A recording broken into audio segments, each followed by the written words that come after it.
Hi friends எல்லாருமே கார்த்திகை தீபம் நல்லா celebrate பண்ணியிருப்பீங்க.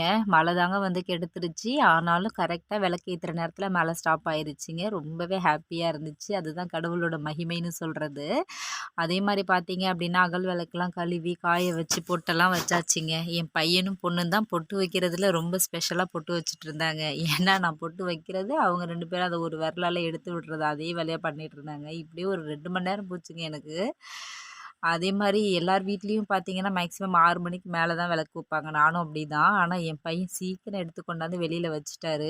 சரி விளக்கு ஏத்தியே ஆகணும் அப்படின்னு சொல்லிட்டு. ஏன்னா, அவரு ஃபர்ஸ்ட் டைம் விவரம் தெரிஞ்சதுக்கு அப்புறமா செய்றதுனால, அவருக்கு அதில ஒரு சந்தோஷம். அதனாலேயே நானும் சீக்கிரமா விளக்கு ஏத்திட்டேங்க. என்ன காத்தடிச்சு அடிச்சு அணைஞ்சு போறதுனால, என் பையன் அந்த காத்து அணைய விடாம பார்த்துக்கிறாராமா. அவர் கையே குட்டியோண்டு கையி. அதில அவருக்கு ஒரு ஆசை. அது மட்டும் இல்லைங்க. எங்க அம்மா வீட்டு சைட்லாம் பார்த்தீங்கன்னா, பொரி செய்வாங்கங்க. அவல் பொரியில சர்க்கரை வந்து பாகு காய்ச்சி தேங்காய்லாம் போட்டு செய்வாங்க. நான் கல்யாணம் பண்ணி வந்த ஊர்ல அப்படி கிடையாதுங்க. அடை செய்வாங்க. ஒரு 4, 5 விதமா கிழங்கு அடை, பாப்பனியாரம் அந்த மாரிலாம் செய்வாங்கங்க. ஸோ அதுதான் ஸ்பெஷல். அவல் போட்டு சர்க்கரைலாம் வச்சு சாமி கும்பிட்டாச்சு.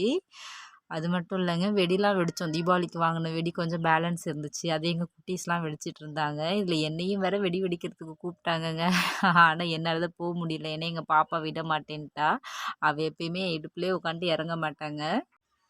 அது மட்டும் இல்ல, இது எனக்கு ரொம்ப ஸ்பெஷல் கார்த்திகைங்க. ஏன்னா, கல்யாணம் ஆனதுக்கப்புறம் நான் என் மாமியார் வீட்ல செலிப்ரேட் பண்ற ஃபர்ஸ்ட்டு கார்த்திகை இதுதாங்க. ஏன்னா, அதுக்கு முன்னாடிலாம் எங்க அம்மா வீட்ல தான் செலிப்ரேட் பண்ணியிருந்தேன்.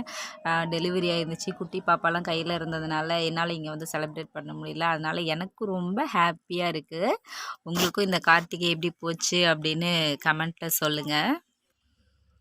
மழை டைமாக இருக்குங்க. குட்டீஸ்லாம் பத்திரமா பார்த்துக்கோங்க. குடிக்கிறதுக்கு ஹாட் வாட்டரே கொடுங்க. சளி பிடிக்காம பார்த்துக்கோங்க.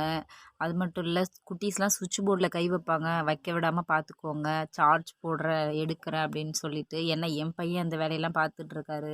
ஸோ எனி டைம் பார்த்துட்டே இருக்க வேண்டியதாக இருக்குதுங்க. அதனால் கொஞ்சம் கேர்ஃபுல்லாக அவங்கவங்களும் பசங்களை பார்த்துக்கோங்க. நம்ம கேள்விப்படுற விஷயங்கள் எல்லாமே கொஞ்சம் பயமாக இருக்குது. அதை நம்ம தான் பார்த்துக்கணும். அதனால குட்டீஸ் எல்லாரையும் கண்டிப்பாக இந்த மழை டைம் முடிகிற வரைக்கும் பத்திரம் பார்த்துக்கோங்க. இந்த வீடியோ பிடிச்சிருந்தா லைக் பண்ணுங்கள், கமெண்ட் பண்ணுங்கள், சப்ஸ்கிரைப் பண்ணுங்கள்.